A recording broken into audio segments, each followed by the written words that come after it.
guys, what is going on? Blossom is back and welcome back to another episode of Top Drives. Now, 2021 is coming to an end. The calendar year is kind of in the final weeks already, and we have gotten every prize card of 2021 if Hutch follows the script. What I mean by following the script is that Hutch usually likes to release a prize card every 2 weeks. So in that case, the McLaren Senna is going to be the final prize card of 2021 because this will be awarded on the Sunday on December the 19th. 2 weeks after December the 19th, we're going to be in 2022. So if they follow the script, the McLaren Senna is going to be the final prize car of 2021. And we have had some bangers this year. We started off with the Nardo all the way to the Senna, and obviously every prize car that I put in this list is going to be in order. So this was the first prize car of the year, this was the second, the third, fourth, yada yada yada. You get the point. So today's video is going to be a little fun one. I want you to play along. If you would like, comment down below how many points you will get. I will explain that in a bit. So here are the ranks. We have Der Kaiser, Daily Driver, Frequent Provider, Random Rider, Pernicious Ulcer, and as you can see, they all have points. So basically, let's say that I think that Volkswagen Nardo has been one of the most useful prize cars of this year, and I give it, Der Kaiser. Congratulations! If you won it, you get 5 points. So let me know down in the comments below, how many points are you going to get? You might have more points than me, you might have less, I don't know. We'll see down in the comments below. Obviously, I'm going to be ranking all of these prize cars in my opinion of how useful I think they were after they were awarded, and if how much it would hinder you if you didn't win it, or how much it would benefit you if you did win it. This is my opinion, but I think that some of these cars, especially the ones I put in Der Kaiser, are going to be the best of the best prize cars that we have been given this year, the opportunity to win. So let me know down in the comments below if you want it or not. But anyway, you guys get the point. Let me know how many points you have down. Let's begin. So we started off 2021 with the Volkswagen W12 Nardo. In other words, we started off 2021 with a bit of a whimper because this car isn't very good. I know it got a buff halfway through the year. That being said though, 89 handling stock is still very weak. Now the 98 MRA is good, but when you put it at RQ86, there are other cars that does the job better. The Volkswagen W12 Nardo, I've never used it once. It's been the first car of 2021. That means I've almost had this car for an entire year. I still have it stocked. It's gonna be a 1-pointer. Unlucky. All right, second up, the first legendary Tri-Series prize card, because the Nardo came from the Christmas challenge. So the first legendary Tri-Series prize card was the Koenigsegg 1-1. Now the Koenigsegg 1-1 is a very special car. It is like the Agera Final, but better. It's an Agera Final killer. It has amazing MRA, and I have Top Drives Club on my second monitor, so I can really just, tell you all the stats.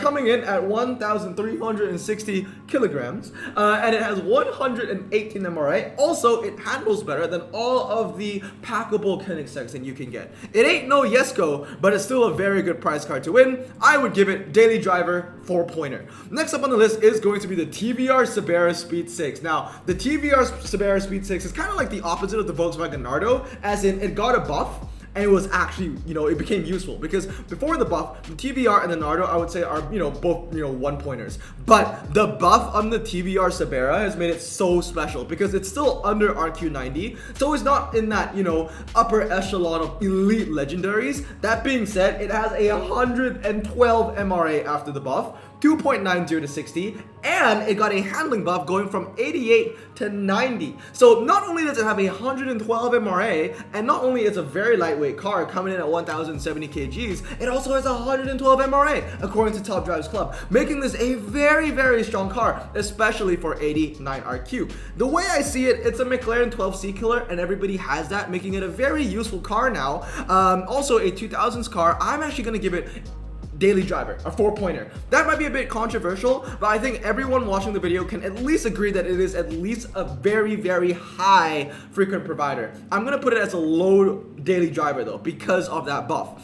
Next up on the list is the Peugeot 205 T16 Evo 2. This car needs no introduction. It is Der Kaiser, especially for people like me who never had the luck of, unpacking the other Peugeot packable prize, packable prize cards, but packable off-road legendaries. I've also never unpacked a Delta Integrale. This Peugeot 205 is one of the best off-road legendaries I have. In fact, it is the best off-road legendary I have. I have used it immensely, over 2,000 times already. Fantastic car, definitely Der Kaiser. It's a 5-pointer. Next up on the list is the Alfa Romeo 164 Pro car. Now, Before its buff, it would have already been a pretty high 4-pointer, but after its buff, it is definitely Der Kaiser. The Saloon Beast, which is the Alfa Romeo 164 prize car, is freaking amazing, man. I'm gonna just pull up the stats here on Top Drives Club once again if I can find it. I believe it is RQ95.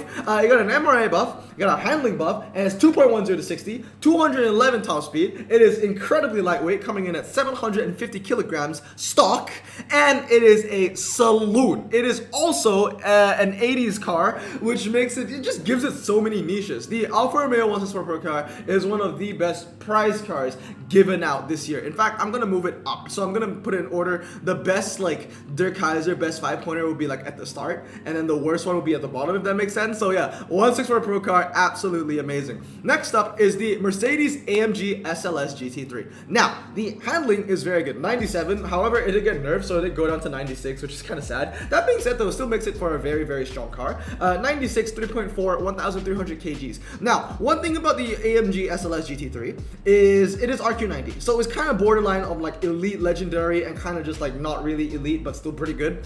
It is also the best Mercedes. So if there was ever a Mercedes event and it was dry and you own this car, that would be a massive game changer for you. That being said, though, it definitely isn't one of the best prize cars given out this year. I'm gonna give it frequent provider at 3 points, because outside of Mercedes events, it can still, you know, be pretty good, but it can't carry like it does in Mercedes events. But at least it still has that carry potential. Next up is the Bentley. It's a pernicious ulcer. 1 pointer. I've won this, and I've never really used it. The saddest thing about the Bentley Ono Dier is that I don't even use it in the UK Daily Challenge. So because of that, it is definitely a pernicious ulcer. I know Cannonball's gonna disagree with me on that one, but I'm sticking to my guns. Alright, next up is the Gumpert Apollo R. Now, the Gumpert Apollo R, I'm going to put it under Random Rider. Now, what makes this different from the Mercedes SLS? Well, like I said, the SLS GT3 has that carry potential, as in it is at least the best of its manufacturer, whereas the Gumpert Apollo R isn't.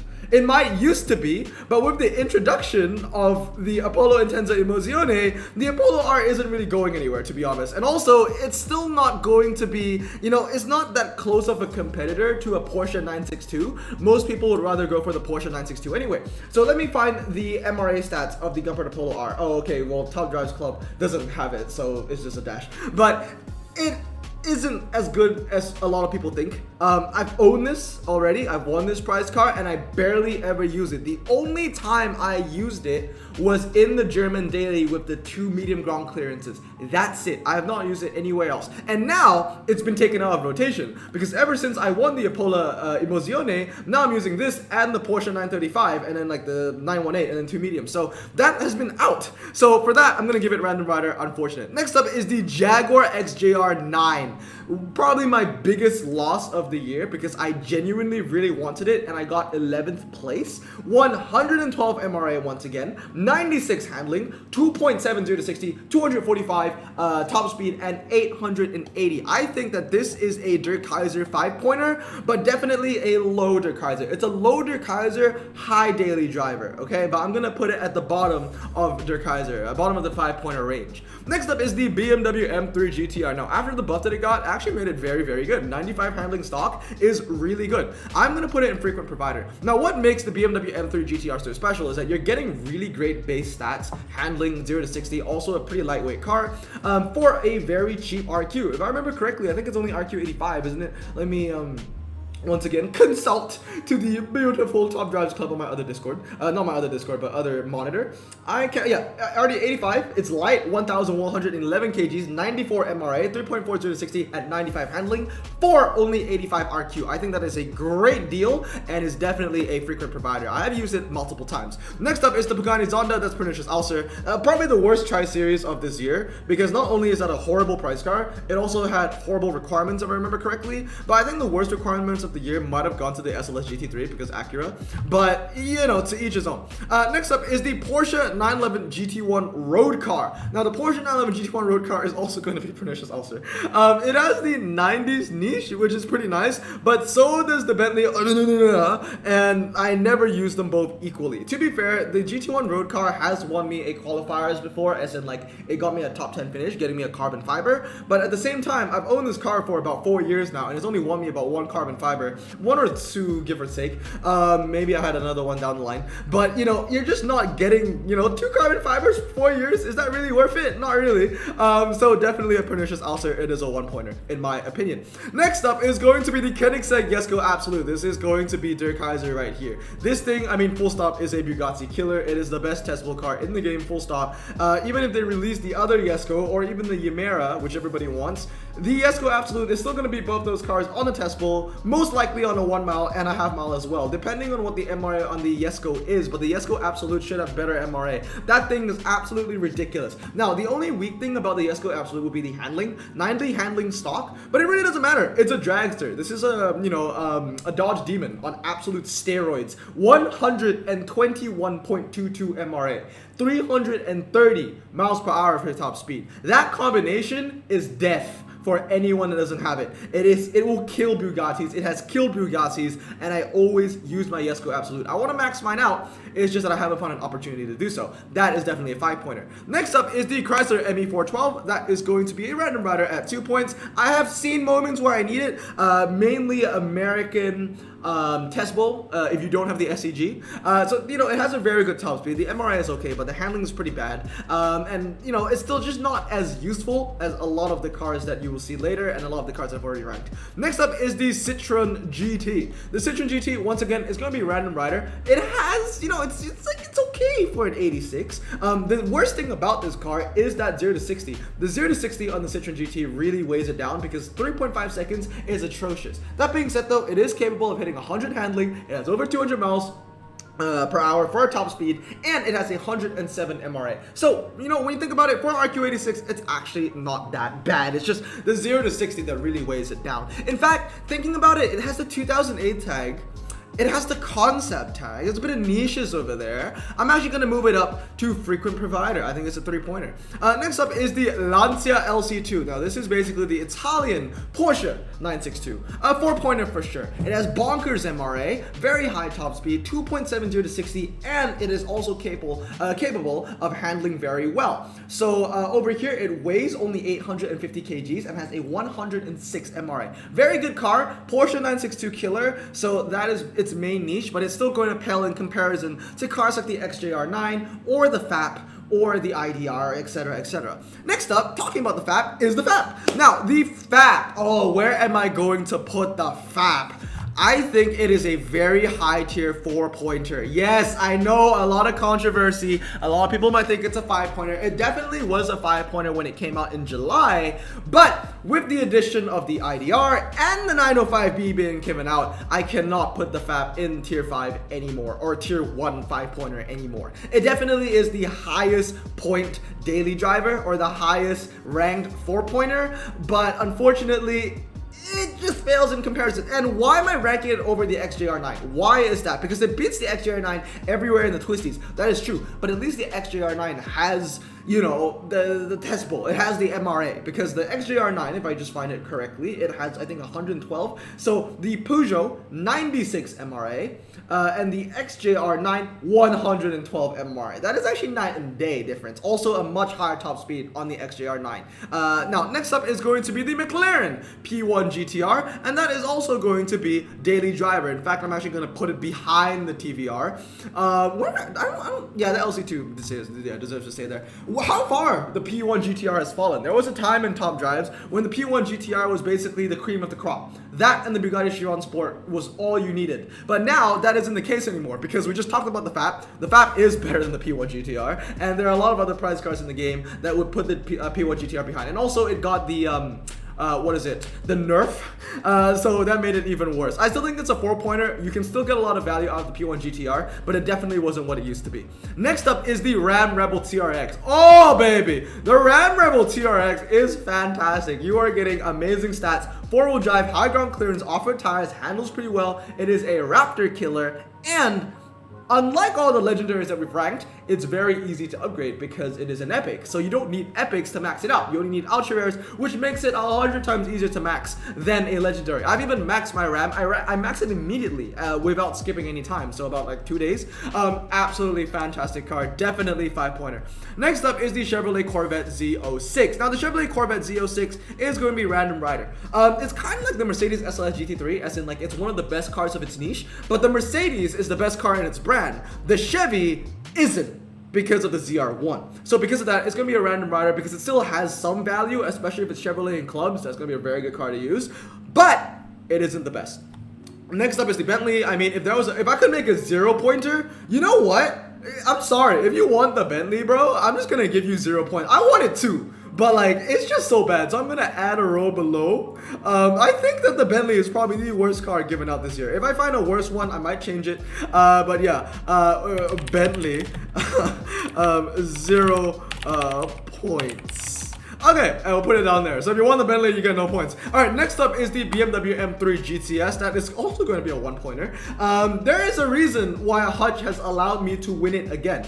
For the most part, Hutch never allows you to win, you know, the same epic prize car twice. But since they allow me to win the M3 GTS again, it just shows that Hutch, even in Hutch themselves, they know, oh, this car isn't going to make a difference anyway. So players can have 2 and it's not going to break the game. That's a fact. M3 GTS kind of sucks. Handling is good, but there's not much going on there. Next up is the Volkswagen IDR Pikes Peak. It's the best prize car given out this year, full stop. I didn't win it. I hate Volkswagen, and I don't regret not winning it. But at the same time, to be factual, that is the best prize car. That is the best prize car given out this year. No cap. When that was given out, even the 905B can't beat it. That thing is absolutely freaking insane, the IDR.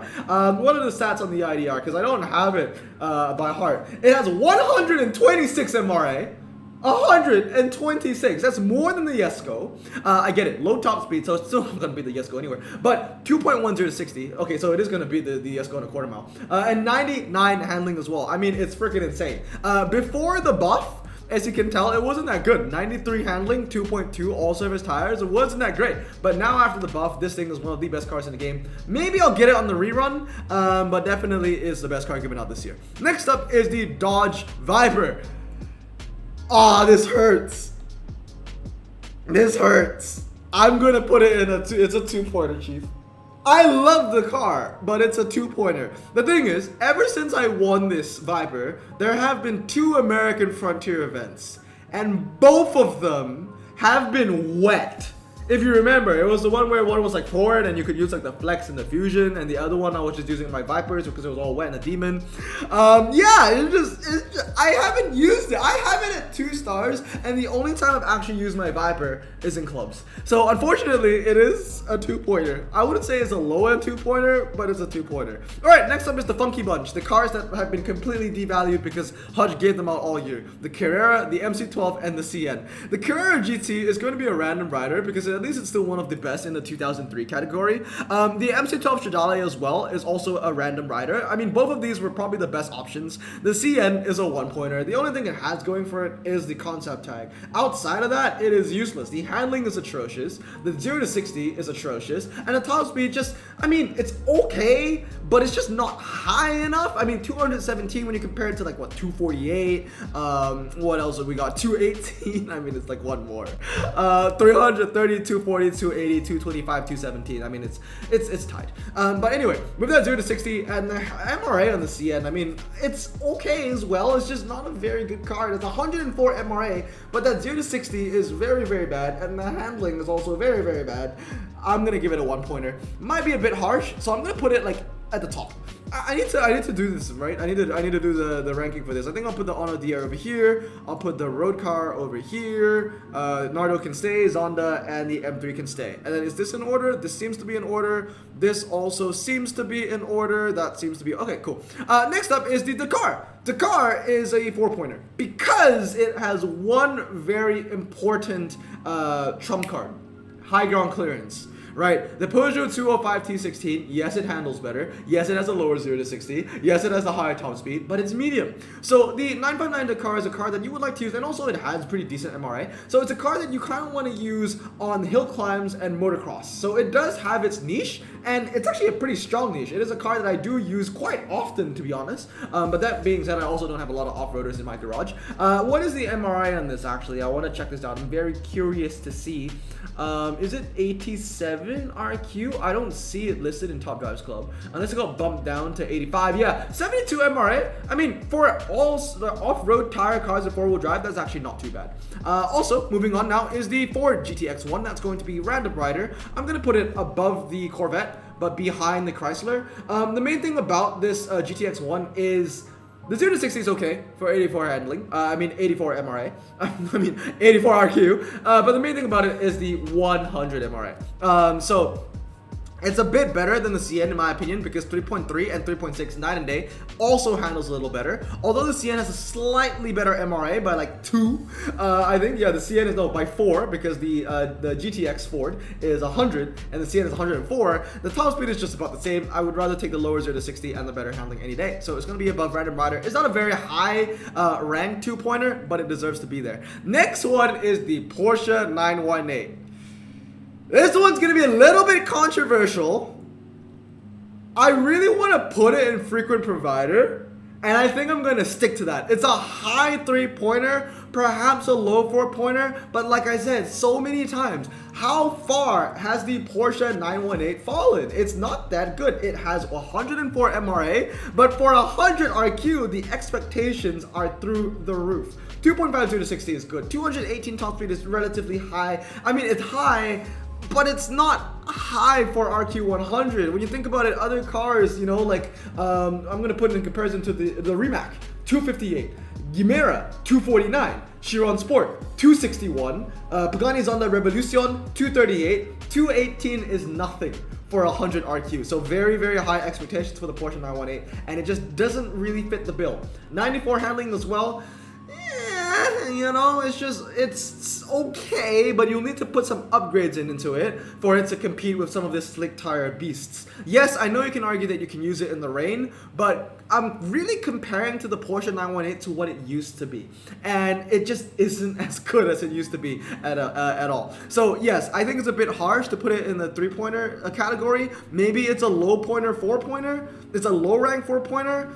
It feels wrong to put it here. I'll put it as a low ranked 4.2. There you go. Porsche 918 owners, you can rejoice. You have an extra point now.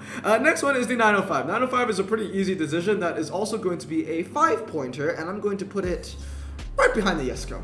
The 905 is a fantastic car, 108 MRA, but the main selling point about this 905B is that 100 handling stock. That is the highest handling car in the game. Absolutely fantastic, bonkers numbers. So that is a 5-pointer. Next up is the Apollo Intenza Emozione. Now the Apollo Intenza Emozione is also going to be a 4-pointer, but I would say kind of on the low end. It's definitely better than the Porsche 918 though. Hear me out on this, okay?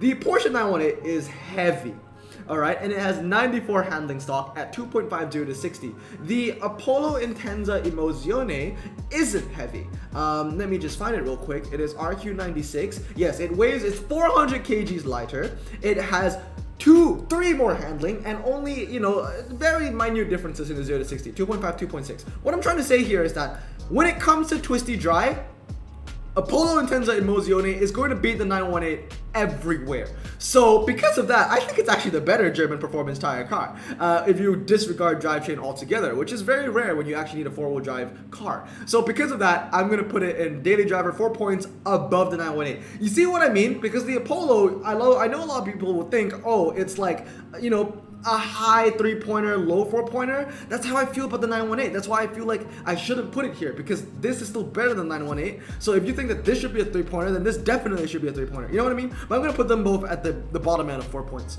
Next up is the Veneno. Now, the Veneno, I feel like I'm putting a lot of cars in the 4-point category, which is strange. I'm actually going to bump it down to frequent provider, but it's going to be high end, because when you think about it, yes, the Porsche 918 can beat the Veneno. That being said though, the Veneno is a better option of the Huracan Performante, which is actually a very good car as well. But that being said, I would probably put the Huracan Performante on the frequent provider as well. So I'll put the 918 above it because yes, the 918 handles better. It has better 0 to 60. Not as good of a top speed, but it definitely has better MRA compared to the Veneno, which I think is around the 90s if someone tested. So the Veneno is a very high tier 3 pointer. And last but not least is going to be the McLaren Senna. The McLaren Senna is definitely going to be daily driver. I'm going to put it above the P1 GTR. I'm also going to put it above the Sabera. But should it be above? Should I put it above the Koenigsegg 1.1? No, I don't think I will. The McLaren Senna though is a very, very strong car. So the final stats for the McLaren Senna is going to be 105 MRA. So the main difference is, I know people might argue, oh, the Apollo Intensa has, a lower 0 to 60 compared to the Senna. Why are they so far apart? The Apollo Intensa has like 90 MRA, which is not bad. Well, actually, for 96 RQ, it is bad. But the Senna, 108, 105, very, very respectable. Also, it handles very well. Also, is a pretty lightweight car coming in at 1,309 kgs. So that being said, this is going to be my final ranking list for all the prize cars given out in 2021. One thing that we can agree on is that there have been a lot of bangers. There are a lot of cars in the 4-point category, a lot of cars in the 5-point category as well. So let me know how many you've won, how many points you have. In terms of 5-pointers, I've actually won all of them, aside from the IDR and the XJR. And honestly, I wish I won the XJR because then I would have won everything but the IDR. The IDR, I missed it out by choice. The XJR, I missed it out by pain. Anyway, that's going to be it. Let me know down in the comments below how many points did you get. Anyway, I hope you guys have a great day. Remember to stay safe, wash your hands, and blossom out. Peace!